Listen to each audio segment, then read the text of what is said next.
The Cleveland Browns sit in a nasty spot, and now fans and media are noticing that there is a true divide amongst Kevin Stefanski and Andrew Berry, who's the GM. Obviously, it's very clear Kevin Stefanski never wanted Shedeur Sanders in a Cleveland Browns uniform. Dylan Gabriel was his guy, and it seems as though Shedeur Sanders was a Andrew Berry, Jimmy Haslam selection. Obviously, we see Kevin Stefanski was not okay, not happy with the trade of Joe Flacco to the Bengals because it forced him to put Dylan Gabriel out there. So there's a clear divide amongst the organization between head coach and general manager, and it is being called to the carpet, and we all see it. We got to break it down. Welcome to Keep the Vision. Make sure you like, comment, subscribe, share the channel, hit that bell notification, hype the video. Let's get right into it. Andrew Berry has put Kevin Stefanski in a funny situation. Kevin Stefanski, you wanted Dylan Gabriel. He was your guy. Andrew Berry hasn't shown up to speak at a podium. Andrew Berry is completely hands off, and it looks like they're going to get drubbed this weekend. The Baltimore Ravens are going to beat the hell out of Dylan Gabriel and the Cleveland Browns. And I think at that point, that is when you will see Shedeur Sanders coming up the following week. So let's look at a few things here and see how this divide has become what it is, because it's a clear divide amongst GM and head coach. Let's take a look at what my man G. Bush had to say in regards to this whole thing. Gabriel is a very interesting case study because I find myself feeling a little upset, not even upset, but a little sad for Dylan Gabriel. You know why? Because most people want to live out their career, and he's getting an opportunity to live out his career and be a starting quarterback in the league. And most kids growing up who are quarterbacks, this is what they dream of.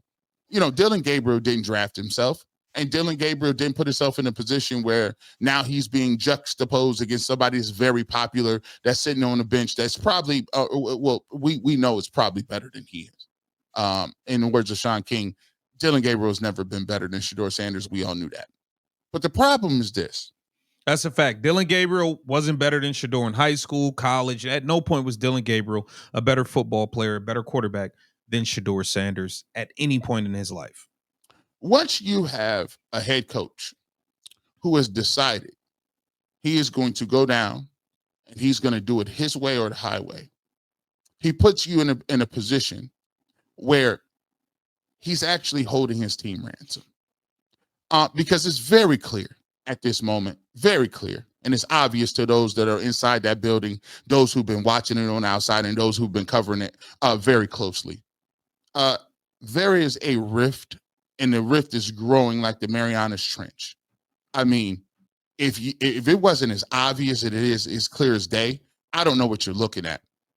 The fact that he is now on this perch and he refuses to even say Shedeur Sanders' names.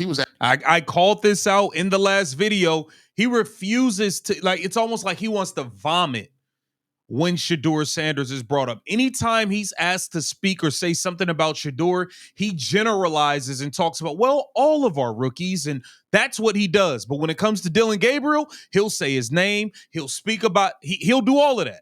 Asked about this today or the other day about Shedeur Sanders and what is his window, how has he looked, what's the ramp up period. I believe Darryl Ryder asked him those questions. And I find it very telling that a head coach who's the head coach of a football team, that means he's the head coach for everybody. That means he's an advocate for everyone on his team, not just the guy he likes. It's everyone. The fact that he can't even say Shedeur Sanders' name is alarming. Yeah. Because it shows a level of indifference. It shows a level of frankly, it borderlines on a slight disrespect. I'm gonna just be honest with you.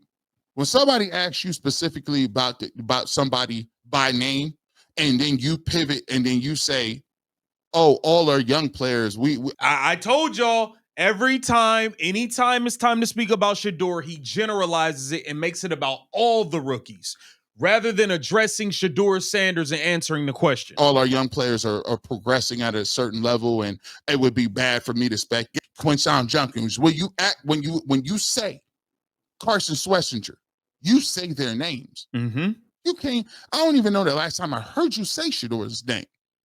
Like it's written all over your face. Mm-hmm. And at this point, you get into these press conferences and you're not answering no questions. You're not like, I get it. You probably don't want to talk about the backup quarterback, but here's a question that I get too. I don't ever understood why people run around sit here talking about, I can't stand talking about this. You get paid to talk about it. What do you mean? Why would you be upset that you have to mention the backup quarterback? Yeah. Let's get to it, G. One goal. And by the way, everybody keeps saying this. Of course the coaches want to win. Of course the coaches want to win. If they wanted to win, listen, stop being so naive and thinking that we all are naive. Yeah. You don't think people have biases? You don't think people are going to choose the guy that they think is their guy and they want to see him play? Yeah. That is a fact. And that is why there is a clear divide amongst this organization. Jimmy Haslam and Andrew Berry want to see Shedeur play. Kevin Stefanski's on the complete opposite side, and he's willing to get fired to see it through. Let's take a look at what they had to say on 92.3 about Kevin Stefanski not having any accountability and just getting to the podium and giving BS lip service. Not only has he ruined the meaning of Coach of the Year awards, it's also ruined press conferences too. In fairness, he was never really good at them because he grew up listening to WIP. So you're not going to get him. All right, he might not be a very good coach, but you're not going to get him on a comment. But it's interesting. He said something today. You did your George W. again. I did. When he talked about accountability and pay attention to this, but this is how Kevin Stefanski gives BS lip service. This accountability segment. And this Browns team. We hold every player accountable for everything we do. I'm accountable for everything we do. So you just try to be very open and transparent and honest with your football team. A lot of that doesn't make it outside this building, and that's just kind of part of being a family as you keep things in-house. But our guys understand that part of the accountability is a shared accountability, so it's all of us. I'll be honest with you. I'm part of a family, and those people won't shut the hell up. Oh, yeah. Everyone knows everyone's business. So just being said, I don't think maybe Kevin comes from a more functional family than me, or maybe I just come from more of a dysfunctional family, but everybody knows everybody's business in my family, and it's a lot. Now, that being said, when you're 11-6, yeah, and a player or 4 players or 5 players and a special teams coach blows a game for you, you get to go, hey, we got accountability here. I'm accountable. The players are accountable. We got accountability out the yin yang because you can back it up with empirical proof. When you're 2-7. And for about the 4th time this year, a game has either been lost or a loss has turned into a blowout because of a lack of accountability or too many penalties or too many missed assignments or too many this. I don't take your word for it. And I understand that Kevin Stefanski isn't going to come out this one time and be like, well, normally I keep it in-house because we're a family. But let me tell you what I did to X, Y, and Z this week. But the reality is you aren't accountable. There's no accountability. You haven't been held accountable for your role in the Browns' failure the last 6 years, and you haven't been and no one's been held accountable for the Deshaun Watson trade. And honestly, no one was held accountable for the most embarrassing loss of the season. Think about that. They're 2-7. Yeah, they're 2-7, and they lost to a team. They lost the layup of all layups. And I love when people go, well, yeah, y'all lost to a team that traded away their 2 best defensive players and had a quarterback that completed 6 passes for 54 yards.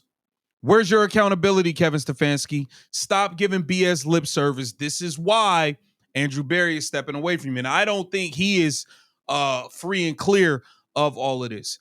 The divide amongst this organization is out in the open and everybody sees it. Get down in the comments. Let me know what you think about this. This is Keep the Vision. Make sure you like, comment, subscribe.